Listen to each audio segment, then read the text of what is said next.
There's been a lot of progress treatment of kidney cancer with VEGF-targeted therapies. It's recognized that there's a gene that's mutated in clear cell cancer of the kidney, and that as a result of that gene being mutated, the kidney tumor cells grow and cause blood vessels to form around the tumor.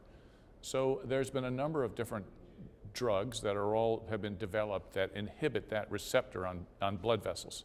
It's called VEGF-R2.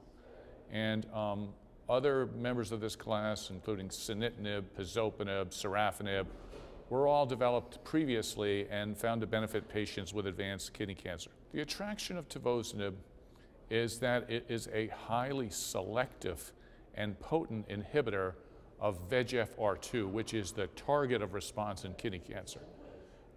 These drugs are all considered multi-targeted tyrosine kinase inhibitors, and it's felt that a lot of the unwanted toxicity comes from the inhibition of kinases other than the VEGF receptor. So tivozanib, very potent selective VEGF receptor, has very little off-target effects. With regard to the safety profile, these drugs all cause hypertension, but it's felt that the hypertension is an on-target effect of the drug, meaning the hypertension parallels the inhibition of the receptor that we're trying to inhibit. So tivozanib's safety profile consists of a fair amount of hypertension, but some of the other side effects that are troublesome to patients, including diarrhea, fatigue, skin toxicity, occur very infrequently with tivozanib.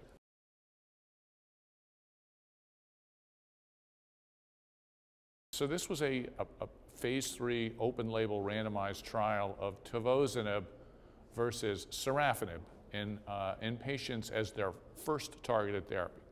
Some of the patients had prior cytokine treatment, interferon, because it was a global study, and in some areas of the world, interferon is used as a treatment.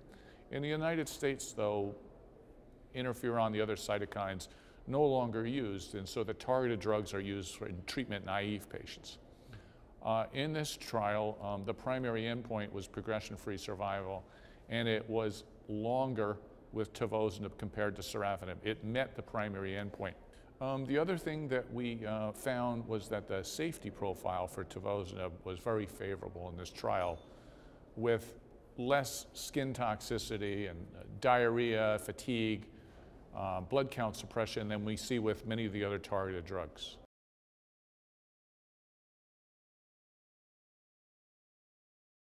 The most recent report was the final overall survival analysis. There was no difference between the two arms, but the trial had a built-in feature where the patients who were treated with sorafenib at time of progression crossed over to tivozanib. I think the most important aspect of the trial was that the median overall survival for the tivozanib patients was over 28 months. And I think that is a testimony to some of the improvements in the new era of targeted therapy. Before these targeted agents, the average survival was only about a year for this disease.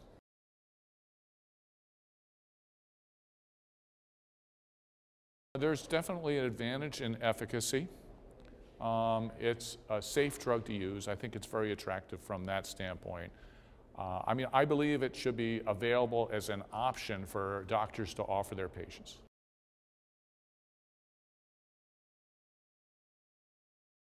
For the most part, they review the efficacy data and the safety profile.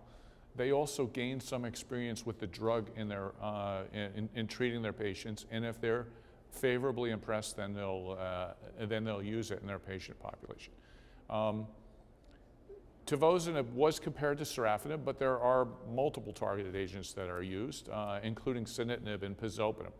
Sunitinib and pazopanib are more commonly used in first-line therapy in the United States, and the only way to really make a direct comparison between tivozanib and those drugs would be to do some sort of a head-to-head comparison with those agents. With different treatment options, I normally discuss with the patients the efficacy data, the safety profile, and we reach a decision based on the patient's individual need.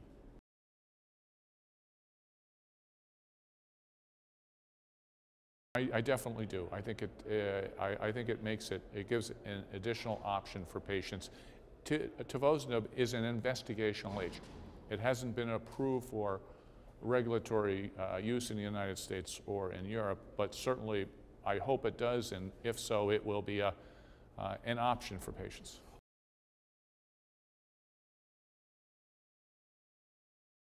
I think the overall survival in the trial, particularly in the tivozanib arm, was favorable. It is a testimony to our progress in this disease. Patients are living longer. I think the safety profile is such with tivozanib that it should be an option for first-line use.